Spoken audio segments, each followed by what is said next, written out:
وإذا سألك عبادي عني فإني قريب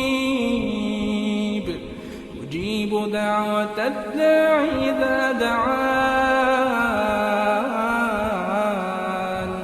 فليستجيبوا لي وليؤمنوا بي لعلهم يرشدون.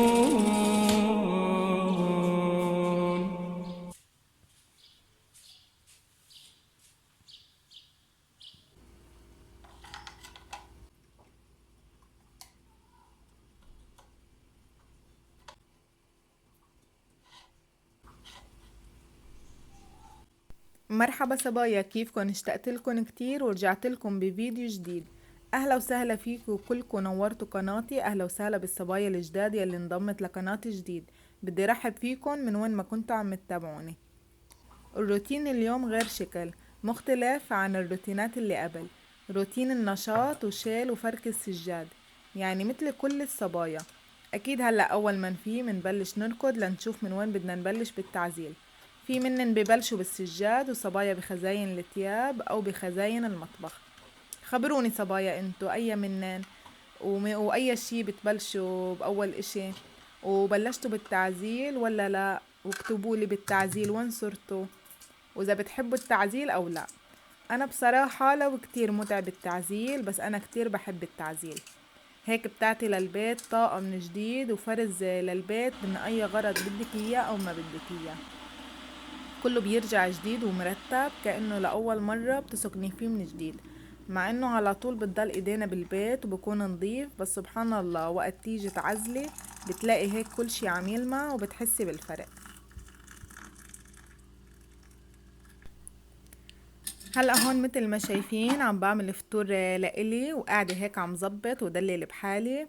على فكرة كتير مهم انك تهتمي بحالك وتلاقي وقت لحالك، فيعني بتحسوا براحة نفسية وبتحسوا بتجديد طاقة، فدللوا حالكم وما تستنوا حدا يدللكم. عملت هيك الشاي وسلقت بيضة وحطيت حواضر، وبتعرفوا انا لحالي يعني، وحضرت هيك اشياء بسيطة. هلأ هو فطور متنوع ودسم، انه فيه حلاوة ومربى، بس يعني انا باكل اكيد كمية قليلة، وبفترة الصبح شو ما اكلته ما بينخاف منه، لانه عندي كل النهار لنحرقن. واكيد انا منوعة بالفطور، يعني فيه بروتين مش بس سكريات، وجسمنا بحاجة للتنويع بس اكيد بكميات معقولة. ايه بقعد هيك بتفرج على التلفزيون انا وعم بفطر. هلا هون كنت حاطة على قناة سفرة. إيه يا الله كتير بحبها هالقناة. إيه متابعة كتير شيف عليها. هي قناة مصرية، إيه بتقدم هيك طبخ وحلويات ومن هالاشياء يعني. إيه مين متابع عليها؟ إيه انا صراحة كتير بحبها، وخصوصا اكتر شي بتابع عليها إيه وفاء الشرشابي، اسم برنامجها على قد الايد.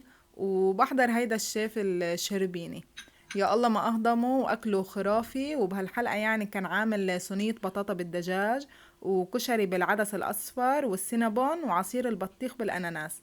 يعني بصراحة اكلات غريبة، يعني انه انا ما بعمل بصراحة. يحكوا لنا اخواننا المصريين اذا عم بيتابعوني شو هيدا الكشري بالعدس وشو رأيهم بطعمتها واذا طيبة او لا. وتحية كبيرة للشعب المصري، عن جد أحلى وأطيب ناس. هلأ هون زوجي عنده شغل بس أول النهار، قال لي عندي مشوار صغير وراجع، جهزي حالك لأنه بدنا نطلع، يعني رايحين هيك على صيدا على البلد نتسوق ونجيب أغراض للبيت. هون قلت بس خلصت فطوري قمت جهزت حالي، وبهالوقت اجى زوجي وطلعنا.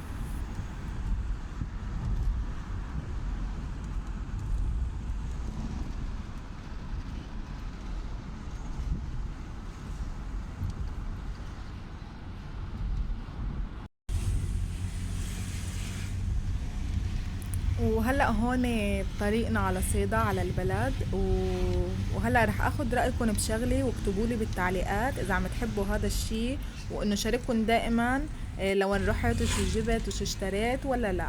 يعني منشان نوع لكم وما تملوا انه كل يوم طبخ طبخ وما تملوا، فاقترحوا علي انتو شو بتحبوني اعمل، وشو الشغلات يلي لازم اعملها، وشو الشغلات يلي بتفضلوها. وكمان اكتبوا لي بالتعليقات اذا عم بتحبوا هذا الشيء ولا لا. وأكيد رح أخد برأيكم، ورأيكم كتير بهمني.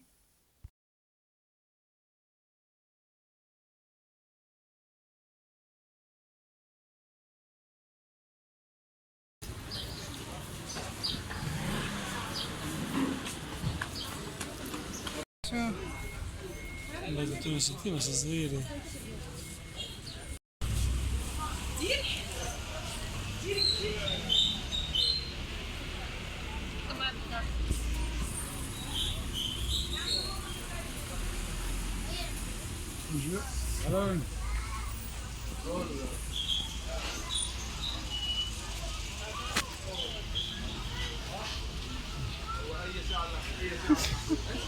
صيني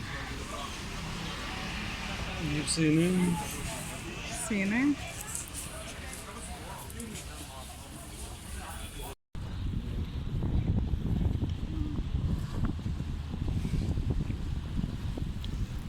ايه، وهون بس خلصنا جولتنا بالبلد واشترينا اغراضنا. ايه، رحنا على البحر كمان. هلأ هو كتير صاير قريب السوق من الكورنيش البحري، فجينا كمان عملنا كزدورة. كان الطقس بجنن وخرجت مشاي كتير حلو، وبعد هيك رجعنا روحنا على البيت.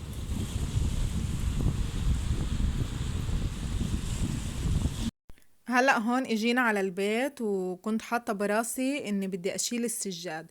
قلت بستغل الفرصة انه زوجي بالبيت وبساعدني بشيل السجاد، ومنغسلن ومنفركن هيك فرد مرة. واول ما اجيت بلشت اشيل فيهن.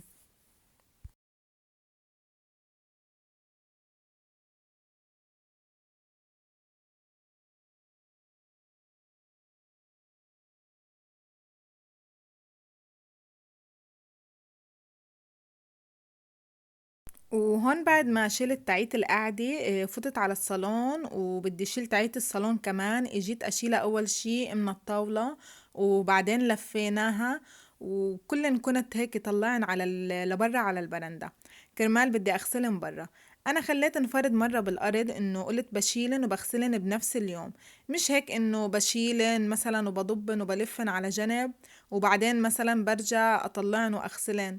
هيك قلت فرد مرة بشيلن وبغسلن بنفس اليوم.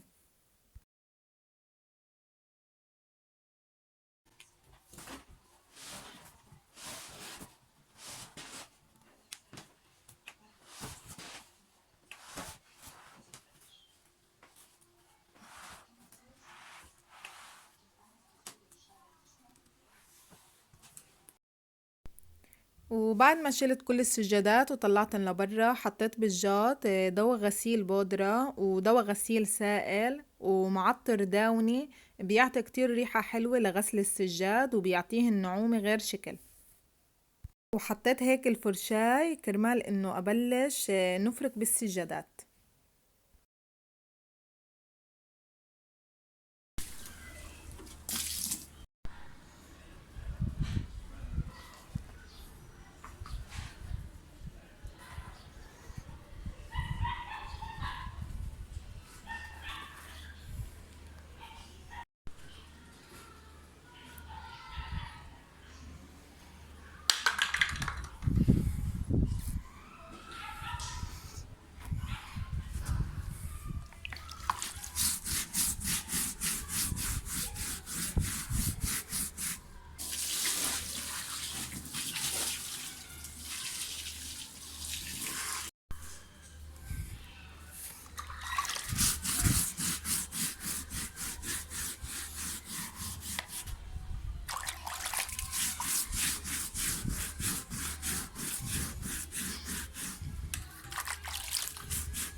يعني تركتكم تستمتعوا معي بصوت المي وصوت الفرشاي بفرك السجاد، عن جد صوت الراحة النفسية. وكرمال إذا بعدكم مش فاركين سجاداتكم تقوموا تتشجعوا وتفركوهن. ويعني مش بس الأصوات راحة نفسية، حتى الريحة ما شاء الله ريحة نظافة نظافة. الحمد لله رب العالمين، ريحتن صارت بتجنن. انت عليك شغلان.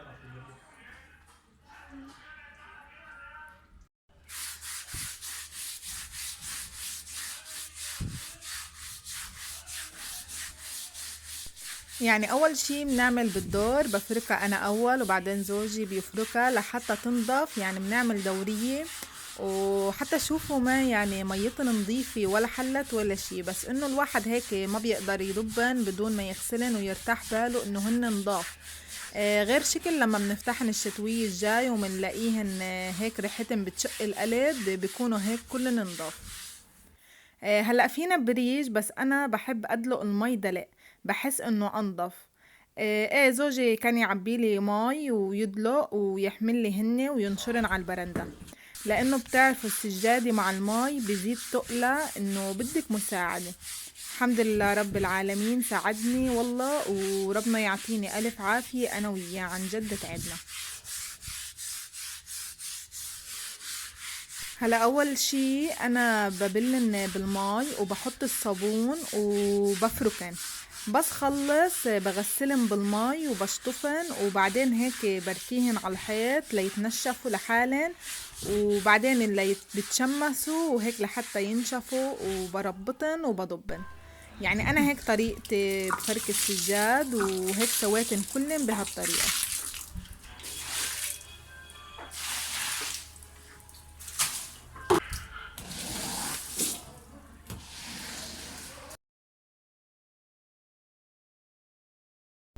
بعد ما خلصنا من السجاد وشطفت البرندة، فتت بلشت أعمل الغدا. بصراحة ما صورت لكم طريقتي، لأنه كنت مستعجلة، بتعرفوا فرك السجاد بياخد وقت، وقلت إذا بدي أصور كمان رح ياخد معي وقت أكتر، إنه كرمال أخلص أسرع. بس المرة الجاية إن شاء الله بعملها وبنشاركها مع بعض. عملت معكرونة، قلت هينة وخفيفة وسريعة لأنه صرنا قريب المغرب وما في وقت، فايه اتغدينا والحمد لله رب العالمين، الله يديم علينا نعمة يا رب.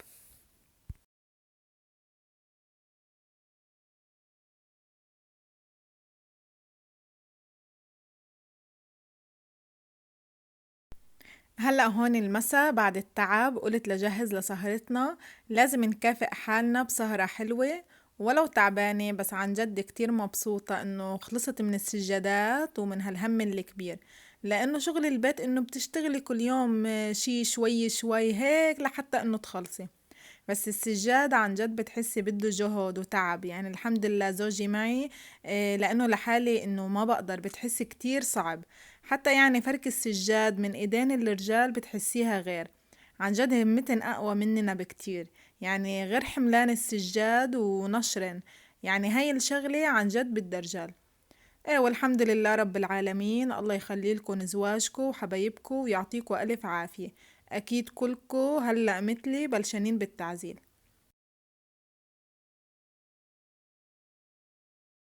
هلأ في بنات جداد على القناة ولأول مرة بشوفوني، بتمنى منكم إذا عم يعجبكم محتواي تشتركوا عندي بالقناة، وإذا عم يعجبكم الفيديوهات وحابين نزلكم أكتر.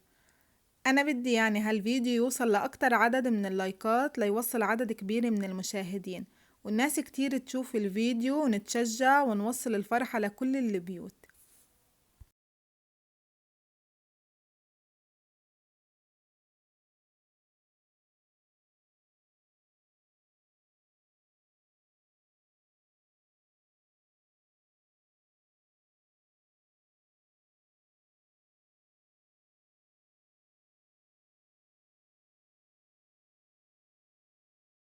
هلأ هون حضرت كم شغلة، وحضرت يعني لفائف الزعتر، إذا بدكم كيف طريقتي عملتها اكتبولي بالتعليقات. وهذا كان روتيني لليوم، يعني روتين بسيط للتشجيع. إن شاء الله يا رب تكونوا انبسطتوا واستفدتوا بهذا الفيديو وحبيتوه. إذا حبيتوه وعجبكن حطوا لي لايكات واشتركوا بالقناة وشاركوا الفيديو مع رفقاتكن وفجروا الفيديو لايكات، وبحبكن كتير، وهلأ بقولكن سلام. وإذا سألك عبادي عني فإني قريب أجيب دعوة الداعي إذا دعان فليستجيب